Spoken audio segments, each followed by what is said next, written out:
ശ്രീ സന്ദീപ് വാര്യർ, ഇന്നിപ്പോൾ CPM-ന്റെ മുതിർന്ന നേതാവ് M.M. മണിയുടെ ഭാഗത്തു നിന്ന് വന്നിരിക്കുന്ന പ്രതികരണം എന്ന് പറയുന്നത് സതീശന്റെ വീട്ടിൽ നിന്ന് കൊണ്ടുവരേണ്ടി വരും എന്നുള്ളതാണ്. അങ്ങയുടെ പ്രതികരണം എന്താണ്?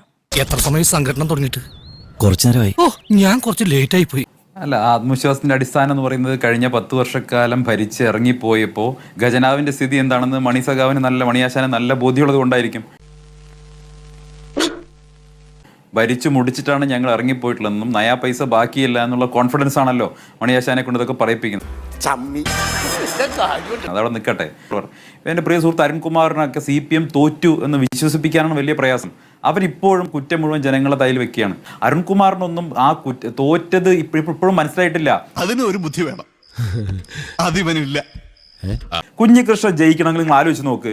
CPM-ന്റെ പാർട്ടി ഗ്രാമങ്ങളെ പയ്യന്നൂർ നിങ്ങൾ തോൽക്കണമെങ്കിൽ ധനരാജ് എന്ന് പറയുന്ന CPM പ്രവർത്തകൻ കൊല ചെയ്യപ്പെട്ടപ്പോൾ നിങ്ങൾ പിരിച്ച രക്തസാക്ഷി ഫണ്ട് നിങ്ങൾ തന്നെ തട്ടിയെടുത്തു എന്ന് നിങ്ങളുടെ സഖാക്കൾ തന്നെ വിശ്വസിച്ചുകൊണ്ടല്ലേ നിങ്ങൾ തോറ്റുപോയത്? എന്തേ അത് പറയാത്തത്?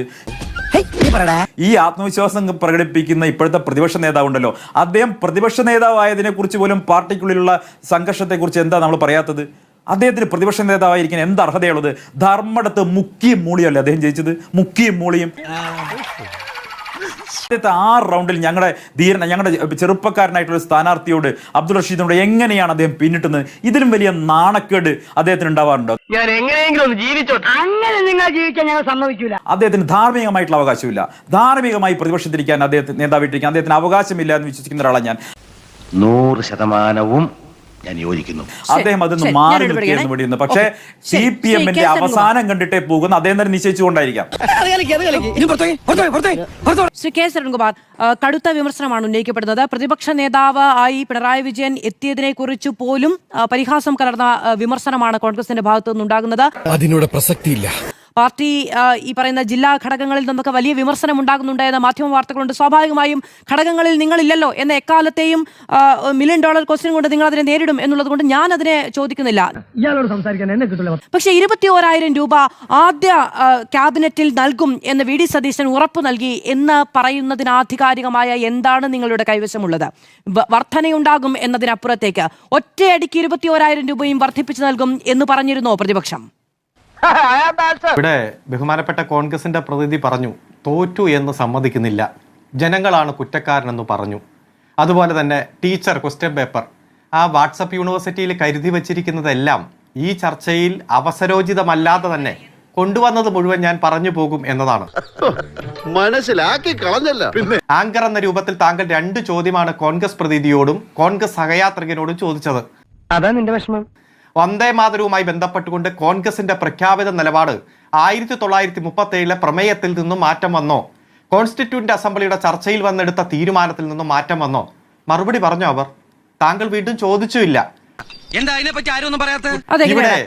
ഞാൻ രണ്ടാമത് കൃത്യമായി ശ്രീ എൻ ശ്രീകുമാറോട് ചോദിച്ചു കോൺഗ്രസിന്റെ നിലപാട് എന്താണ് എന്ന് ചോദിച്ചു. അങ്ങ് കേട്ടതാണ്. ശ്രീ എൻ ശ്രീകുമാർ അത് ഇല്ല എന്ന് പറയില്ല എന്ന് ഞാൻ കരുതുന്നു. ഞാൻ ചോദിച്ചു, എനിക്ക് അതിനെ കുറിച്ച് നല്ല ബോധ്യമുണ്ട്. ആ ചോദ്യം ചോദിച്ചു, ഉത്തരം ഈ പറയാതെ തെന്നി മാറി. CPM-നെ കുറെ ആക്രമിച്ചു, ഇടതുപക്ഷത്തിനെ കുറെ ആക്രമിച്ചു. താങ്കൾക്ക് സന്തോഷമായി, ഒരു ഉപചോദ്യമില്ല. പക്ഷെ CPM-ന്റെ പ്രതിനിധിയോട് താങ്കൾ ഇങ്ങനെയല്ലല്ലോ. 10ഉം 20ഉം ഉപചോദ്യം ചോദിച്ച ചോദ്യങ്ങൾ വരെ ഇവിടെ ഉണ്ടായിട്ടുണ്ടല്ലോ. ഞങ്ങൾക്കതിൽ പരാതിയൊന്നുമില്ല.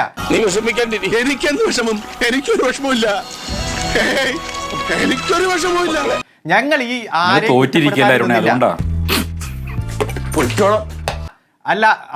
അല്ല സന്ദീപേ, അത് കൈവശം വച്ചാൽ മതി. ഞാൻ എന്റെ സംസ്കാരത്തിനും എന്റെ രീതിക്കും അനുസരിച്ച് താങ്കൾ പല പ്രകോപനം ഉണ്ടാക്കിയിട്ട് ഞാൻ പറഞ്ഞില്ല. അതെ, താങ്കൾ പഠിച്ച സ്കൂളിലല്ല ഞാൻ പഠിച്ചത്. കളിക്കരുത്, 500 മക്കളോട് കളിക്കരുത്, ഞങ്ങൾ മഹാചെറ്റകളാ. ഒറ്റ മിനിറ്റ്. താങ്കൾ പിടിച്ച കാവിക്കൊടി അങ്ങ് മങ്ങിയപ്പോ ഏത് കൊടിയായ അറിയാം, കേരളത്തിലെ ജനതയ്ക്കും അറിയാം. താങ്കളുടെ പാർട്ടിയുടെ നിലപാട് പറയാം. ഇതിലും വലിയ തോൽവി ഞങ്ങൾ തോറ്റിട്ടുണ്ട്. 1977 വർദ്ധിത വീര്യത്തോടെ ഞങ്ങൾ തിരിച്ചു വന്നിട്ടുണ്ട്. ഇനിയും ഈ 35 സീറ്റേ ഉള്ളൂ, അതുകൊണ്ട് CPM അങ്ങ് മിണ്ടാൻ പാടില്ല എന്നാണ് നിങ്ങൾ പറയുന്നെങ്കിൽ അതിങ്ങ് മടക്കി 4 മടക്കി പോക്കറ്റിൽ വെച്ചോ. ധിക്കാരം പഴയതുപോലെ തന്നെ ഒരു കുറവില്ല. ഞങ്ങൾ ഞങ്ങളുടെ രാഷ്ട്രീയം പറയും, അഭിപ്രായം പറയും, കൃത്യമായിട്ട് ഉയർന്നു വരുന്ന ഓരോ വിഷയത്തിലും അന്തസ്സോടെ നിലപാട് പറയും. ചോദിക്കാത്തതിൽ പരിഭവം പാടില്ലല്ലോ. അങ്ങ് പറയൂ, 21,000 ആദ്യ മന്ത്രിസഭയിൽ കൊടുക്കുമെന്ന് പറഞ്ഞിരുന്നോ? അല്ല, ഞാൻ പറയട്ടെ. നിക്ക് താങ്കൾ അങ്ങ് ബുദ്ധിമുട്ടല്ലേ? ഒറ്റ മിനിറ്റ്. 3 തവണ കോൺഗ്രസ് പ്രതിനിധി പറഞ്ഞു ഏത് ഒന്നുമില്ലാത്ത ഖജനാവ് 6300 കോടി രൂപ ഈ ഖജനാവിലുണ്ട്. ഒന്ന് പോവാണ്ട് അവിടെ. ഏപ്രിൽ കുടക്കേണ്ട മുഴുവൻ ചുമതലയും നിർവഹിച്ച് പെൻഷനും അതുപോലെ കുടിശ്ശികയും മറ്റെല്ലാം കൊടുത്ത് 6300 രൂപ പൂച്ച പറ്റിക്കിടക്കുന്ന ഖജനാവെന്ന് ഇവർ വിശേഷിപ്പിക്കപ്പെടുന്ന ഖജനാവിലുണ്ട്. കേൾക്കാൻ നല്ല രസമുണ്ട്. നിങ്ങൾ ധവളപത്രം വരട്ടെ. ഞങ്ങൾ സ്വാഗതം ധവളപത്രം വരട്ടെ. ചെയ്യാം. നിങ്ങൾ ധവളപത്രം ഇറക്കുന്നതിന് 2 ലക്ഷം അല്ല, നിങ്ങൾ ഇടപെടല്ലേ? ഞാൻ ഈ ചർച്ചയിൽ നിന്ന് പോയേക്കാം. ഇങ്ങനെയാണെങ്കിൽ ഞാൻ കളിക്കല്ല, ഞാൻ നേരെ ചിറാപുഞ്ചിയിൽ പോയി മണം വിൽക്കാൻ പോകുന്നു. മാന്യമായി സമയം തന്നെ. ഇത്രയും നുണയും ആക്ഷേപവും പരസ്പര വിരുദ്ധമായ കാര്യങ്ങളും കോൺഗ്രസ് പ്രതിനിധി പറയുമ്പോ സംഗീതം പോലെ കേട്ടിരുന്നു താങ്കൾ. ഒരക്ഷരം താങ്കൾ ഇടപെട്ടിട്ടില്ല. അവന്റെ കരച്ചിൽ എനിക്ക് സഹിക്കാൻ പറ്റുന്നില്ലടോ. അപ്പോ ഇവർ പറഞ്ഞ കാര്യങ്ങൾ ചെയ്യാൻ കഴിയാത്തത് ധനകാര്യസ്ഥിതി മോശമാണ് എന്നതുകൊണ്ട് വരുത്തണം. ഇവിടെ നടന്നുകൊണ്ടിരിക്കുന്ന ക്ഷേമ പദ്ധതികൾ അത് അവസാനിപ്പിക്കാൻ മുന്നോട്ട് കൊണ്ടുപോകാൻ കഴിയാതെ വരാൻ വേണ്ടി ഒരു കാരണം കണ്ടെത്തണം. അതിനുവേണ്ടി ധവളപത്രം ഏത് പത്രം കണ്ടെത്താൻ നോക്കുന്നു? ഒരു മാറ്റവും ഇല്ലല്ലോ. ഇപ്പോഴും പറയുന്നു ഖജനാവിൽ നിറച്ചു പൈസയുണ്ട്, 6300 കോടി രൂപ, എല്ലാ ആവശ്യങ്ങൾ കഴിഞ്ഞിട്ടുണ്ട്. എന്നിട്ടാണ് കോൺഗ്രസ് പ്രതിനിധി പറയുന്നത് നിങ്ങൾ ഭരിച്ചു മുടിച്ച കാര്യം സത്യമാണെങ്കിലും എനിക്ക് അംഗീകരിച്ചു കൊടുക്കാൻ പറ്റുമോ? ഞങ്ങൾ ഇതിലൊന്നും പ്രതികരിക്കാൻ പോകുന്നില്ല. രാഷ്ട്രീയ വിഷയം ഉയർന്നു വരുമ്പോൾ ഞങ്ങൾ പ്രതികരിക്കും. ഞങ്ങൾ കൃത്യമായിട്ട് ഇടപെടും. ഉത്തരവാദിത്തപ്പെട്ട പ്രതിപക്ഷമായിട്ട് തന്നെ ഞങ്ങൾ മുന്നോട്ട് പോകും. തീർന്നില്ല, നിന്നെ ഞാൻ തീർന്നു. എന്താ ശ്രീ അരുൺകുമാർ, ഞാൻ ചോദിച്ച ചോദ്യത്തിന് കോൺഗ്രസുകാർ മറുപടി പറഞ്ഞില്ല എന്ന് പറഞ്ഞിട്ട് അങ്ങ് പറഞ്ഞില്ലല്ലോ. ഏത് ചോദ്യമാണ് താങ്കൾ ചോദിച്ചത്? അതുപോലും കേൾക്കുന്നില്ല എന്നുള്ളതാണ് പ്രശ്നം. 21,000 രൂപ ഒറ്റയടിക്ക് വർദ്ധിപ്പിച്ചു കൊടുക്കാമെന്ന് പ്രതിപക്ഷം പറഞ്ഞിരുന്നു. ആദ്യ മന്ത്രിസഭാ യോഗത്തിൽ തന്നെ 21,000 രൂപയും നൽകുമെന്ന് പ്രതിപക്ഷ നേതാവ് സമരപന്തലിൽ പോയി പറഞ്ഞിരുന്നോ? ഞാൻ താങ്കൾക്ക് ഒരു വീഡിയോ അയച്ചിട്ടുണ്ട്. VD സതീശൻ സമരപന്തലിൽ പോയി പറഞ്ഞത് ആദ്യ ക്യാബിനറ്റിൽ നിങ്ങളുടെ ഈ ഓണറേറിയത്തിൽ വർധനയുണ്ടാകും എന്നാണ്. ഇനി അങ്ങ് അയച്ചു തന്ന വീഡിയോ ആണ് എങ്കിൽ അത് കേൾക്കുകയും ചെയ്യാം. നേരത്തെ പറഞ്ഞത് വീണ്ടും ആവർത്തിക്കുന്നു. 2026 UDF ഗവൺമെന്റ് വരുമ്പോൾ ആദ്യത്തെ ക്യാബിനറ്റിൽ നിങ്ങളുടെ തീരുമാനം ഉണ്ടാവും. നിങ്ങളുടെ തീരുമാനം ആദ്യത്തെ ക്യാബിനറ്റ്. ആ വീഡിയോയുടെ പുറത്ത് ആശാ വർക്കർമാർക്ക് 21,000 രൂപ അനുവദിക്കും എന്ന് എഴുതി വെച്ചിട്ടുണ്ട്. അത് അങ്ങയുടെ പാർട്ടിയുടെ സൈബർ വിഭാഗം എഴുതി വെച്ചതാണ്, VD സതീശൻ പറഞ്ഞതല്ല. വല്ലാതെ വേർക്കുന്നുണ്ടല്ലോ, ചൂടെടുക്കുന്നുണ്ടോ? 21,000 രൂപ വർദ്ധിപ്പിക്കുമെന്ന് അന്നത്തെ പ്രതിപക്ഷ നേതാവ് പറഞ്ഞിട്ടുണ്ട് എന്ന് വാദിക്കുകയാണെങ്കിൽ പറഞ്ഞത് അങ്ങാണ് എനിക്ക് അയച്ചു തന്നത്. പറഞ്ഞത് അയച്ചു തരാനുള്ള ബാധ്യത അങ്ങയുടേതാണ്. വർധനവ് ഉണ്ടാകും എന്ന് പറഞ്ഞത് താങ്കൾ ഒരു വാചകം കാണിക്ക്. വർധനവ് എന്നല്ല, നിങ്ങളുടെ ആവശ്യം പരിഗണിക്കും, നിങ്ങളുടെ ആവശ്യം പരിഹരിക്കുമെന്നാണ്. ആദ്യ മന്ത്രിസഭാ യോഗത്തിൽ നിങ്ങളുടെ ആവശ്യം പരിഹരിക്കുമെന്ന് എല്ലാ പ്രശ്നത്തിലും. ഞാൻ 2,500 രൂപ ക്ഷേമ പെൻഷൻ നൽകുമെന്ന് ഇടതുപക്ഷം പ്രഖ്യാപിച്ചിരുന്നില്ലേ? അത് ഒറ്റയടിക്ക് വർദ്ധിപ്പിച്ചു കൊടുക്കുകയാണോ ചെയ്തത്? ഏറ്റവും അവസാനവും 2,000 രൂപയിലേക്കല്ലേ അത് കൊണ്ടുവന്നെത്തിച്ചത്? അല്ലാതെ ആദ്യ മന്ത്രിസഭ കൂടിയപ്പോൾ അത് കൂടുകയാണോ ചെയ്തത്? സർക്കാരിനൊരു ചട്ടപ്പടിയില്ലേ? ഇത് വടി കൊടുത്ത് അടി വാങ്ങുന്ന പരിപാടിയാണല്ലോ ബാബു. ആ ചട്ടപ്പടി ഉണ്ടെന്ന് അംഗീകരിച്ചാൽ മതി. ഞങ്ങൾക്ക് അല്ല, നിങ്ങളാണല്ലോ അംഗീകരിക്കാത്തത്. നിങ്ങൾ 2,500 രൂപ 2,500 രൂപ രണ്ടാം പിണറായി സർക്കാർ ആദ്യ ക്യാബിനറ്റ് യോഗത്തിൽ അംഗീകരിച്ചു കൊടുത്തോ? 2,500 രൂപ ക്ഷേമ പെൻഷൻ കൊടുത്തോ? എവിടെ പോണു? വെള്ളം കുടി. ഇതിൽ തന്നെ 21,000 രൂപ ആദ്യ ക്യാബിനറ്റിൽ അനുവദിക്കുമെന്ന് പറഞ്ഞല്ലേ അങ്ങ് എനിക്ക് അയച്ചു തന്നത്?